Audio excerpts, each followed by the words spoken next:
Everyone, আমরা চলে আসলাম নতুন একটা ব্লগ ভিডিও নিয়ে। আজকে কিন্তু সম্পূর্ণ অন্যরকম ভিডিও করতে চলেছি। আজকে কিন্তু এই রঙের কৌটা আর এই ছোট ছোট কৌটাগুলো দিয়ে কিন্তু এর উপরে রং করে প্রিন্ট করব। তো এর মধ্যে কিন্তু আবার ফুল গাছও রাখা যাবে। তো চলো সেটাই তোমাদের সাথে শেয়ার করছি। ভিডিওটা পুরো লাস্ট পর্যন্ত কিন্তু অবশ্যই দেখতে হবে। আর চলো শুরু করা যাক।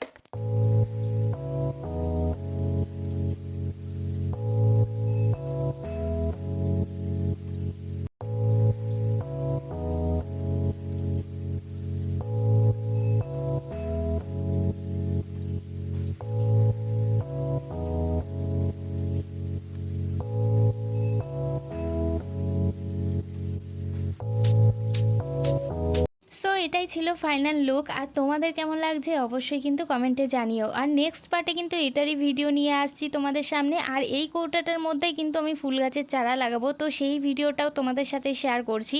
আর যদি আমার ভিডিওটা ভালো লেগে থাকে তাহলে কিন্তু অবশ্যই লাইক করে পাশে থাকবেন। আজকের মতো টাটা, বাই।